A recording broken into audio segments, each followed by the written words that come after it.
Your arrest made headlines around the world, but you'll probably understand for some of my listeners here in the UK, they need a slight update of where we find ourselves. Can you just go into a little bit more detail, Mr. Khan, of the circumstances in your arrest last month? Well, for your listeners, what is happening in Pakistan right now is that PTI, which is my party, which I started 27 years ago, is now by far the most popular party in the country. Out of the 37 by-elections in the last few months, we won 30 of them. And all the opinion polls say that we are way ahead of all the other parties. So unfortunately, what has happened is that the military establishment, which the previous army chief removed me from government, and he claimed it later on, he openly claimed it, that it was he who removed me. Since then, there is a sort of, even when the new army chief came, they have decided that whatever happens, I cannot come back into power. So in order to stop me from coming to power, what they have done is they have had various cases, almost 150 cases on me in the last few months to somehow get me disqualified. And then a lot of cases on my senior leadership. But what happened on that fateful day on 9th of May was that I was on bail. There was no way anyone could arrest me. And I was sitting in the High Court when it was like a commando action. It was not the police, but the army. And I could have just I wasn't going to put up a fight against these commandos. No. So they just barged in, destroyed the room which I was sitting in. They broke the windows, and then they took me as if I was some sort of a criminal, well, worse, even a terrorist. So that created a reaction. So for people listening to this, they remember the time that you successfully led your country. Why the disconnect now between you, your party, and the military? Do you know, I'm not sure. I mean, there are two or three things I think that the army chief, because, army is entrenched in Pakistan. It's ruled directly or indirectly in the last 70 years. So I had a good working relationship.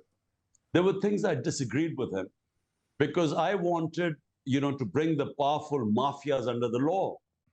And somehow that's where we differed, because later on, I discovered that he had very good relationship with these political mafias. And so he was not interested. So that's one point of departure we had. And then there were certain foreign policy issues, which was none of his business, because I was the elected prime minister, and foreign policy in consultation with the Foreign Office was my jurisdiction. And so somehow he disagreed with some of my foreign policy decisions, and he decided to change horses. So he then backed who's now the prime minister, who was under trial for billions of rupees of corruption cases. So he backed him, and together they just toppled the government. In one of your most recent tweets, you write, "We are now living in the dark ages. Nazi Germany-era law of kin punishment being practiced against PTI, the party you founded in 1996. You go on, in other countries where this barbaric law was imposed, totalitarian states like Stalin's Russia, North Korea, and China during the Cultural Revolution. Is what's happening in Pakistan akin to like the Cultural Revolution or North Korea, Mr. Khan?" It's unprecedented, the crackdown that has been enforced on my political party is just unprecedented. 10,000 of my workers have been put inside. And as we speak, anyone who's a sympathizer or a worker, they break into their houses and they pick them up. But worse, and most of my leadership who's not in prison, or my office bearers who are not in prison, are hiding. So when they don't find them in their houses, they go and grab their relatives. Women, never have women been, there's a respect for women in our country, but never have they been treated like this. So the women, sisters are are sort of harassed. Their husbands, the in-laws are picked up.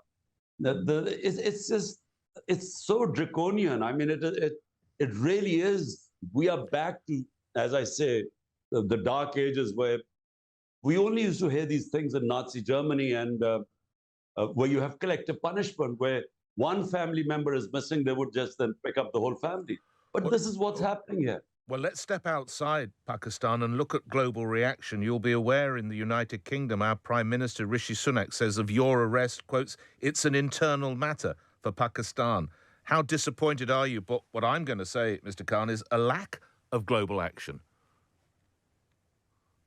You know, the global action, while the Western countries profess to have what are called the Western values, which is democracy, rule of law, constitutionalism, they are against custodial torture, back fundamental rights of the citizens, human rights, all are being violated in Pakistan right now. Pakistan's democracy is being rolled back. The verdicts of the Supreme Court are not listened to. The Supreme Court, according to the Constitution, had announced elections in Pakistan on 14th of May in the biggest province. The government refused. So we now do not have any rule of law in this country. It's might is right. And so when I say, you know, when I say that the Western countries there's no response from them, the reason is that I think the foreign policy of the countries, the ties with the people, the countries they are dealing with, I think that's how they respond. So in China, in Hong Kong, the Uyghurs in China, or in what's happening in Russia, that all gets highlighted of lack of human rights. They'll talk about lack of democracy and so on. But what is happening in Pakistan is just not highlighted, because I think they have a very good relationship with the military here. And what of the United States? No real reaction from President Biden.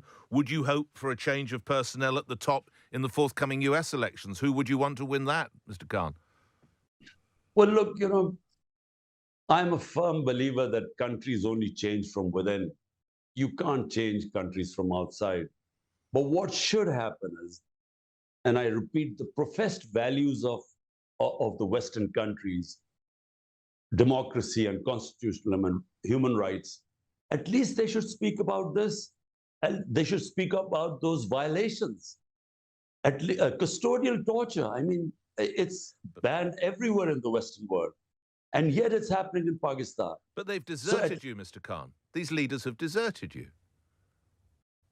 You're talking about my leaders or the Western leaders? No, other Western leaders. I'm sorry, Mr. Khan. These Western leaders, well, they're very happy to meet with you when you're in power. You're in need now. Your colleagues are being arrested. It does sound akin to Nazi Germany, and yet there seems total silence from the West, Mr. Khan. Do you know, my experience of international politics, my 3.5 years in power, I mean in government, I realized that, you know, actually, all leaders are very pragmatic. In the end, they've, you know, no matter what principles they profess and whatever democratic values they stand for, in the end, they decide what is good for their country or not. For instance, when Kashmir, in Indian Kashmir, when they took away the statehood of the people of Kashmir, violating the United Nations Security Council resolution, and they took away the statehood, and this clampdown, exactly a crackdown, even much worse than this, took place, where they just completely, there was a curfew. There was hardly, I called up the Western leaders, I was in power then, I called them up, I said, look, at least condemn what's going on. But they didn't, because, you know, India is an ally, and an ally against China. So there was absolutely no response.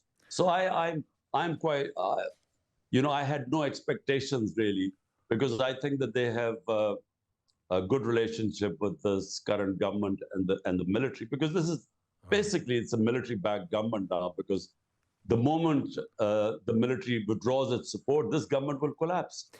We've talked a lot about you and the colleagues in your party. How is day-to-day life for the average Pakistan citizen at the moment, Mr. Khan? Allowing, of course, for those terrible floods we witnessed last year, and I understand inflation as well, Mr. Khan. Well, in 1 year, just to give you an idea, when we left, growth rate in Pakistan was 6.1%. It is one of the best performing economy in Pakistan's history because that's 6.1 and 6% average growth rate in 2 years, last 2 years of our government. Plus, we had handled COVID-19. We were given, as an example of a country, top 3 countries that handled the COVID-19 crisis very well. So from that point, we now have, our growth has collapsed to 0.3%. Inflation, when we were, and you remember there was this commodity super cycle, so the inflation was around global inflation. Pakistan, our inflation then was 12.4%. Today is 38%. So unemployment is, industry has gone into we had 10.4% growth in our large-scale manufacturing industry. That's gone into negative. Exports 15% down, remittances 15% down. In other words, dollar income has gone down. And yet at the same time, our debt has increased. Economy has never been as bad as in 75 years of our history. So when you combine the two, a crackdown, a complete collapse of rule of law, and at the same time, the economy tanking, we are in the worst possible situation right now, which is why the government is petrified of elections, because this is election year. I want to ask you the about reason they are clamping down on the party is because support has grown. Well, I want to ask you about that, and there was a bump on the line, so I just want to say. So I was going to say that the reason why. I think there's a slight delay. Sorry, Mr. Gunn. Sorry, we'll work through this. I just want to get your point out there that inflation is now running at 38%. I'm going to ask you the question. You say, of course, you are in an election year. Those elections are due in October of this year. Mr. Khan, how likely are they that they'll go ahead?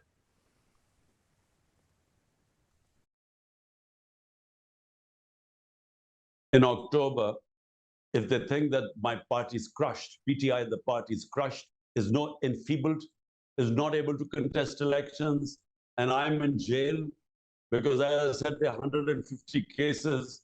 Sooner or later, they will shove me in jail. So if they feel that we are not capable of winning, only then there will be elections. What about your own personal safety?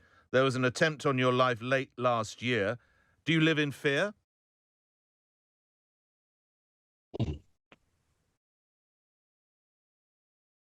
I think we've lost the connection. Well, I mean, I'm conditioned, really. There've been about 3. Can you hear me? Yes, I'm sorry. Go ahead, Mr. Khan. I'll repeat the question. Do you live in... There have been assassination attempts on your life, one as recently as November. Do you live in fear of your life? I have one attempt where I had 3 bullets in my leg on November 3. I escaped another assassination attempt, which was on the 18th of March.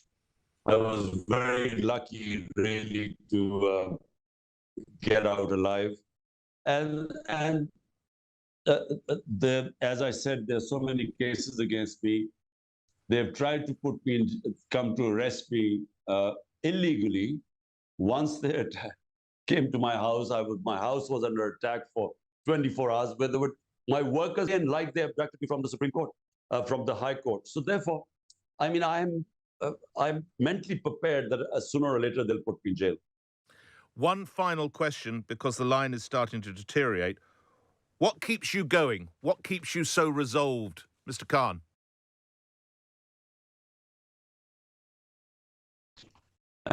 Just to add that, the reason why I think they will jail me is now because in the regular courts, none of the cases against me stand, so I get bail. So now they've brought in military courts, and they will try me in the military courts, and that's how it keeps me going is that, there's a huge expectation from the I have right now. So, I mean, apart from anything else, there's no way I'm going to let all these people down. Because right now, all my leadership is in jail or hiding. All workers are hiding. I'm the only one out right now. And I'm not allowed. If you can hear me, it's been a privilege speaking with you, Mr. Khan. I fear we've lost the line, but thank you if you can hear me. Thank you very much. I think he's gone. Oh, he's coming back. Sorry. Mr. Khan, can Sorry, you... did you hear me? Okay, let's try that last question one last time. Sorry, just to make sure, sir. Can you hear me, Mr. Khan? Yes, yes. Okay, yes. So the final question, yes, here we go. I know you're busy. Here we go, 3, 2, 1. What keeps you going, Imran Khan? What is your personal determination or resolution to fight against everything that appears to be being thrown at you?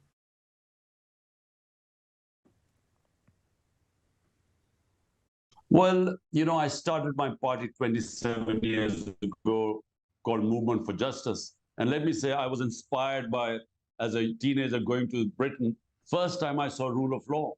So I always wanted, my assessment is that countries are poor only because they don't have rule of law.